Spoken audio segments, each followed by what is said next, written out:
Chapter 6. House Building. Of A Little Florida Lady by Dorothy C. Paine. This recording is in the public domain. Reading by Bologna Times. The Gordons had several cords of square-cut wood in their back yard, and this inspired Julia and Beth to a great undertaking. They built a house, piling 2 sticks lengthways and 2 crossways, one above the other, and so on until they had laid the walls for 3 rooms.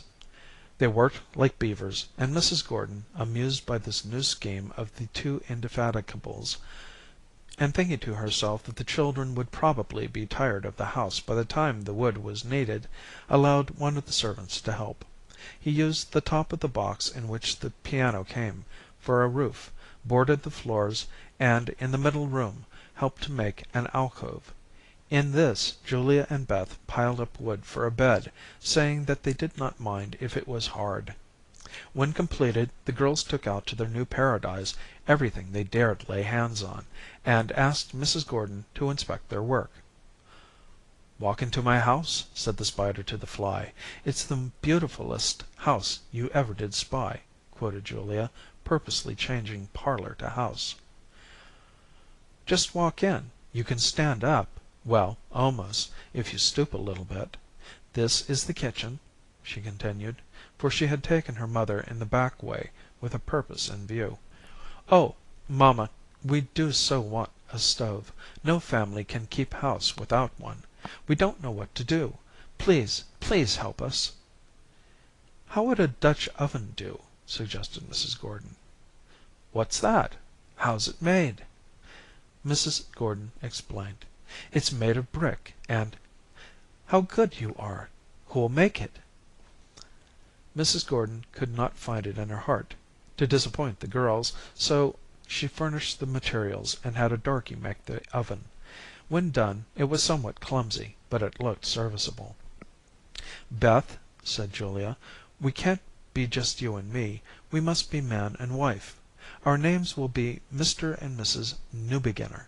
I'm John Newbeginner, and—" "I'd rather be the man, because he's the head of the family, and he doesn't work so hard. Besides, I don't want a little bit of a man like you. I'm the taller." "Well, but I'm the elder, and the elder is always the man." "All right, but you have to help about the house. You can't go away to business." "Let's stay here all night to night." Away they ran to beg permission.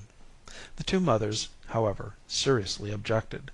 Finally the young couple were pacified by Mrs. Newbeginner being allowed to spend the night with her spouse at the Gordon homestead, which adjoined the Newbeginner mansion. The next morning Mrs. Newbeginner awakened at peep of day. She gave Mr. Newbeginner a poke and then jumped out of bed. "John, I mean, it's time to get up and build the fire." "Leave me alone," snapped Mr. Newbeginner in a truly masculine style. "But John, you know we are going to get our own breakfast, and I can't build the fire all by myself. Please get up." Thus entreated, Mr. Newbeginner condescended to arise. His wife was already dressing. Together they descended to the kitchen, and Jemima, the cook, furnished them with some uncooked steak, some potatoes, butter, material to make cakes, and other necessaries. The fire was soon built. Then such a hustling as ensued. Mr. and Mrs. Newbeginner had many a dispute before breakfast was ready. Mrs. Newbeginner might have foreseen the result of allowing a man in her kitchen. Such a running back and forth as there was between their house and the Gordons, for the Newbeginners began housekeeping by borrowing almost everything. Mr. Newbeginner insisted that he knew how to make pancakes better than his wife. She therefore allowed him to try his hand at them while she cooked the meat and potatoes. Her part of the breakfast was ready before his. Thereupon she set the pans containing the viands on a ledge of the oven above the live coals to keep them warm. Mr. Newbeginner, as soon as he had cooked 1 batch of cakes, placed them beside the meat and potatoes. Then he baked another and another. Alas! just as the last cake was baked, Mrs. Newbeginner bustled in from the bedroom where they had set the table. Now there was a long pole that ran out from the oven as its main support. Poor Mrs. Newbeginner, in her excitement over their first breakfast, somehow stumbled over the pole. Down she fell. But worse, down fell the stove also, and the breakfast which had caused them so much trouble tumbled into the red-hot coals. Up jumped Mrs. Newbeginner and threw some water that happened to be handy on the fire. Her quickness saved their home from being burned, but not their breakfast. Tears rose and welled over the face of Mr. Newbeginner in a very unmanly fashion as he gave vent to his anger. "Well, I declare you are the clumsiest person I ever saw. I am sorry I ever invited you to this house." Mrs. Newbeginner looked grieved and angry. "It's as much mine as yours." "No, it isn't. The wood belongs to me, and it is built on my place. My beautiful pancakes are gone." He did not seem to mind so much about the food that Mrs. Newbeginner had cooked, and on which she had prided herself. "You are the most careless girl I ever saw." "I couldn't help it. It hurt my legs awfully. See how they are skinned. But I didn't cry, did I?" Even the sight of a pair of poor bruised shins did not soften Mr. Newbeginner. "I suppose we'll have to go into the house, after all, for our breakfast. It'll be dreadfully humiliating." "Can't we go to work and cook another?" proposed tired, red-faced little Mrs. Newbeginner. "No, we can't. The stove would have to be fixed, and we haven't time. Even if we had, though, I wouldn't trust you to help with another meal." Now this was too much for Mrs. Newbeginner's overtaxed nerves. "You're just horrid to say that, and I'll never play with you again as long as I live. I'm going home to my mamma." Whereupon she stalked out through the door. The sight of her retreating figure brought Mr. Newbeginner to his senses. He ran to the door after her. "Please come back. I'm sorry." His repentance came too late, however. His wife pretended not to hear. He grew desperate.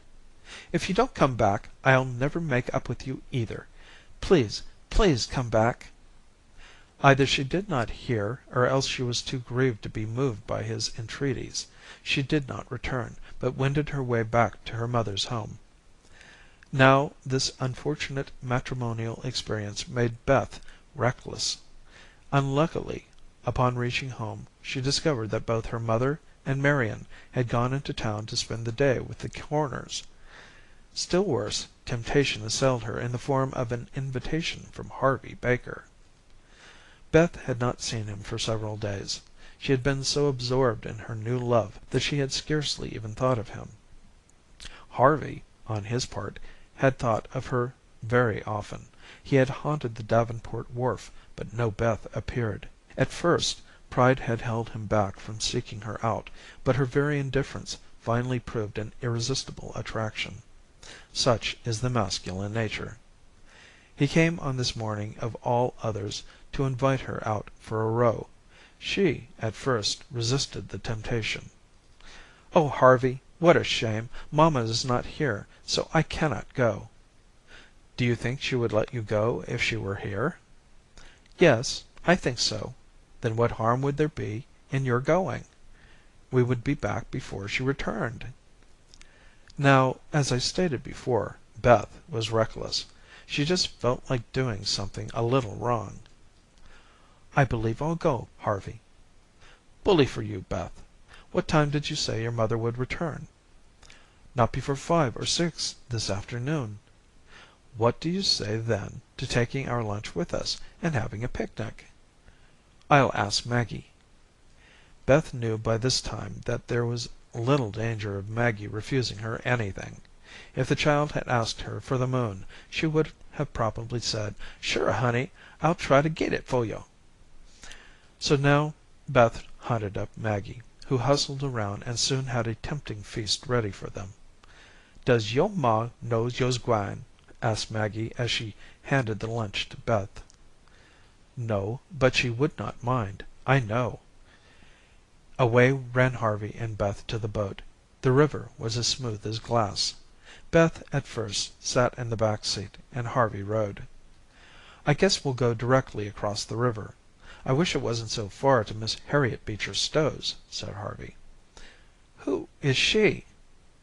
"Don't you know? I thought everybody knew about her. She wrote Uncle Tom's Cabin."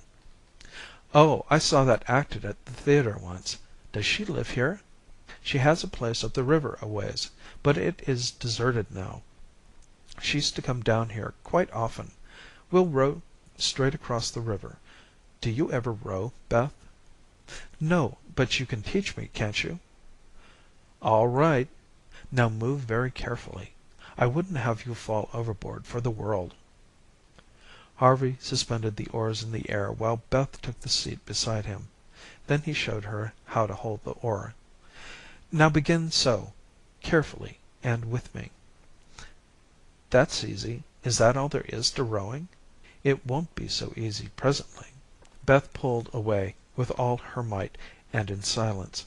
Suddenly there was a splash of water on her side, and she almost tumbled into the bottom of the boat. Harvey laughed. "I thought you'd be catching a crab before long." Beth's eyes opened wide. "I didn't see any crab, Harvey. My oar just balked." "That's what is called catching a crab. You know, when your oar doesn't go far enough into the water.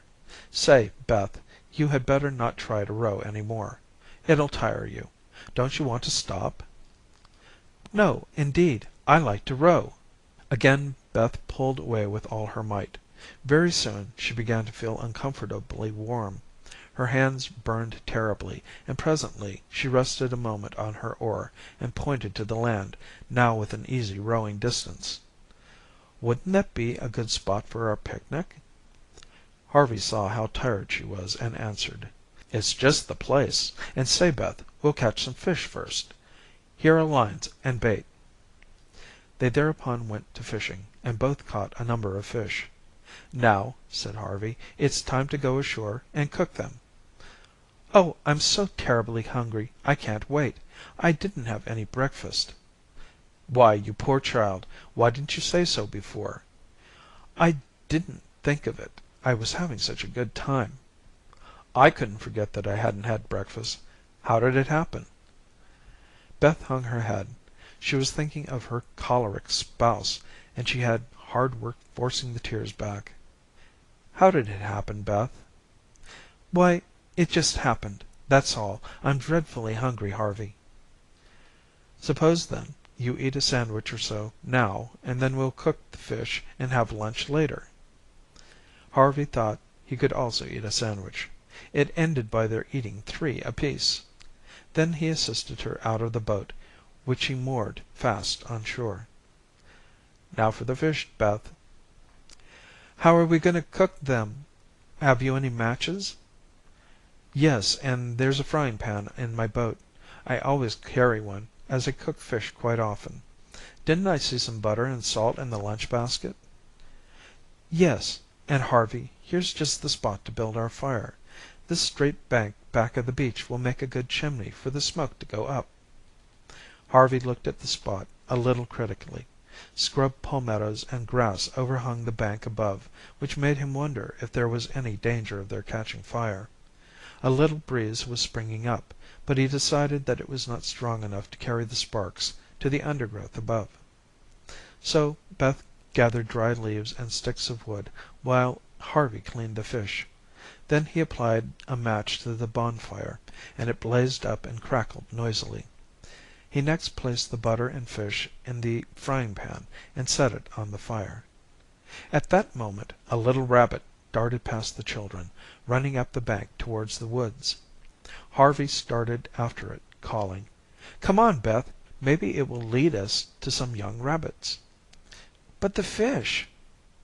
"They don't need watching for a while. Hurry on." It was quite a climb up the bank for Beth, but she succeeded in following close after Harvey.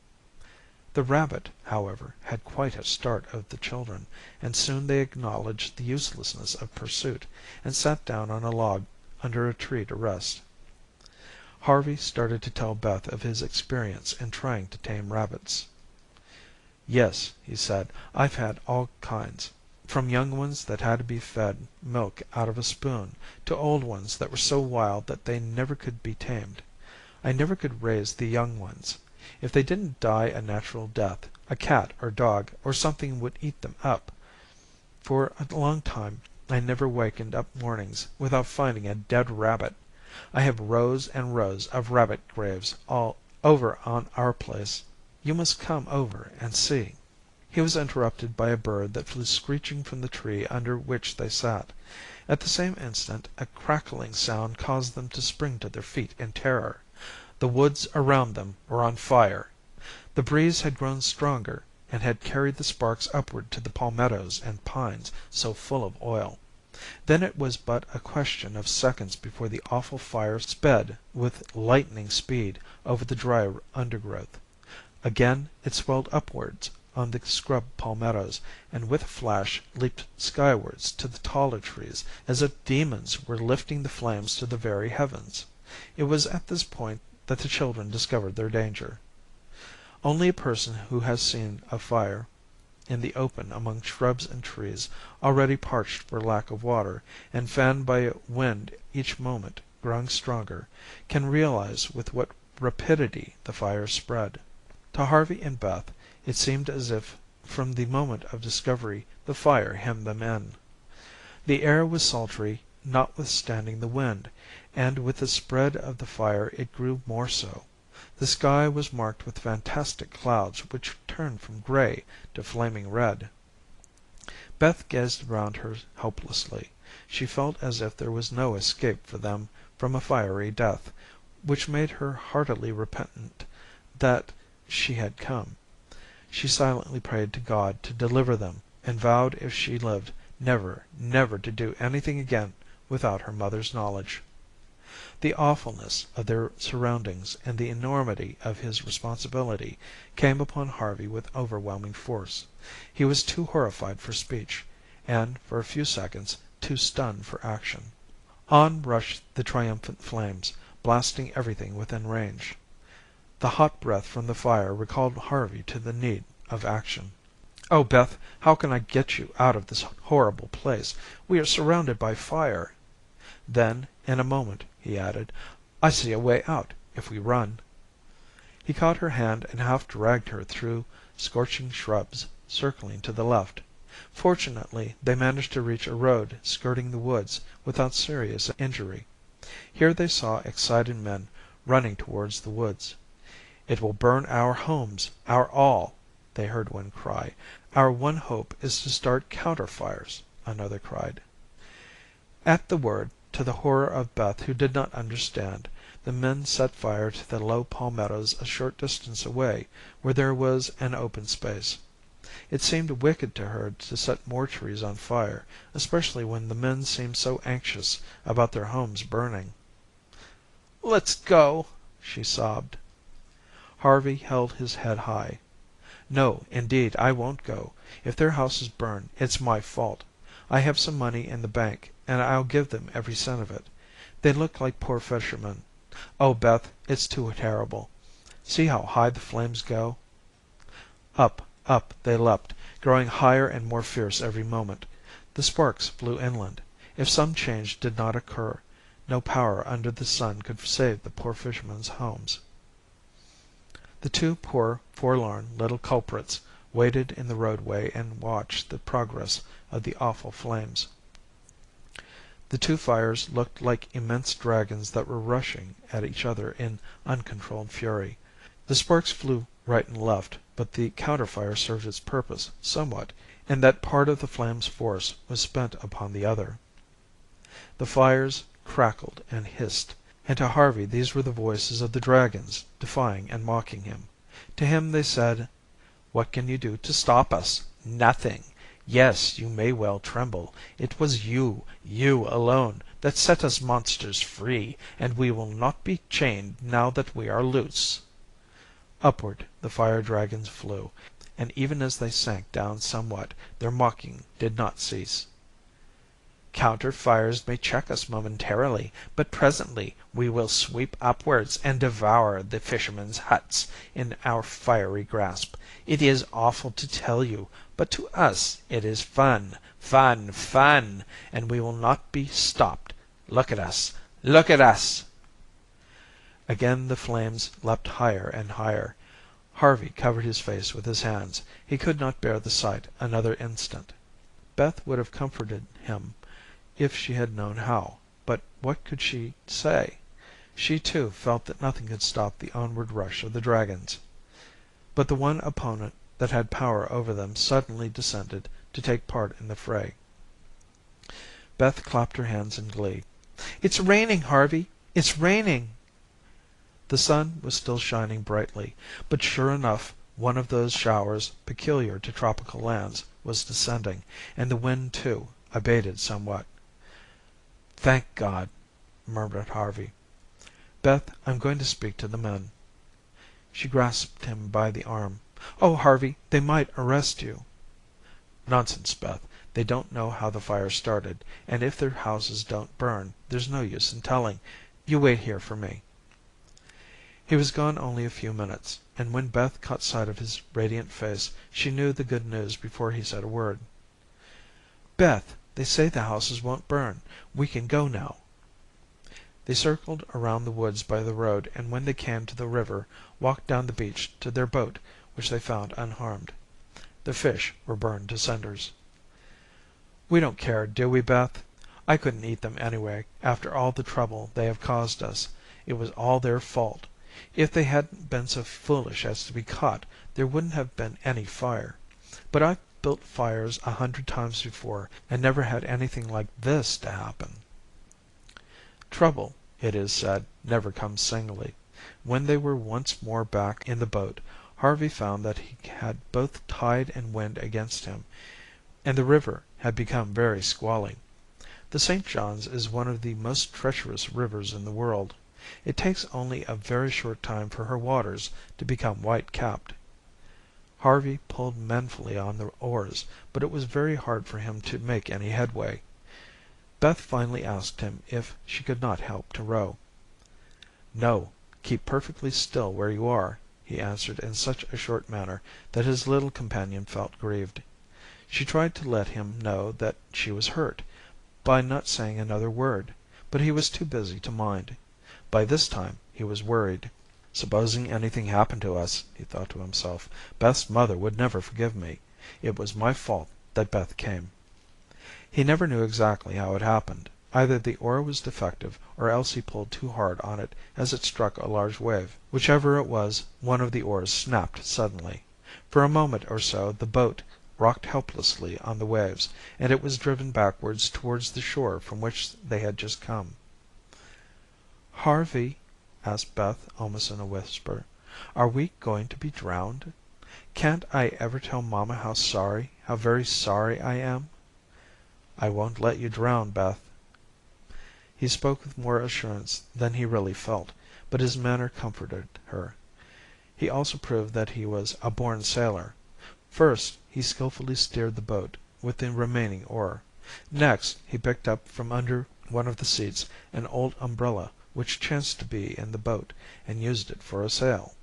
Thus they were quickly carried back to shore not far from the scene of the fire. Harvey once more helped Beth out and made the boat fast. His plans were already made. "Beth, wait here for me. I'm going to hire one of the men to take us back." Beth had time, while he was gone, to consider all that happened. More than ever she felt that it had been very wrong for her to come without permission. Harvey presently returned with a man who carried a pair of oars. "He's going to row us across, Beth." "Is it safe?" The man smiled. "You needn't fear. I'm strong, and the squall has about blown over." He helped the children in, and jumped into the boat himself as he pushed it from shore. "How are you ever going to get back yourself?" asked Beth, as the man took his place at the oars. She was fearful that Harvey would have to row him back. Otherwise, his return trip appeared to her as intricate as some of the puzzles she had heard about crossing streams. "I'm going to walk into town from your place. I have some errands there, and will take the ferry back." Beth quieted down and watched the man. His rowing aroused her admiration. She wished that some time she could prove as great an expert as he, and resolved to do her very best to imitate him. She noted especially the long swinging strokes that he took. Crossing the river was little work for him, and the other side was reached in safety. They drew up alongside the Davenport wharf. Harvey offered to go up to the house with Beth and take the blame upon himself, but she thought that her mother would rather hear of the adventure from her. So the three occupants of the boat parted company. Mrs. Davenport had not yet returned when Beth reached the house, but came soon afterwards. Beth immediately confessed to her every incident of the day. "This has taught you a lesson, Beth, without mamma's saying anything," Mrs. Davenport said, when the little penitent had finished. "You know yourself it was very wrong to go without permission, and I do not think you will ever do such a thing again, will you?" "Never," answered Beth so earnestly that Mrs. Davenport had full faith in her promise. Chapter 7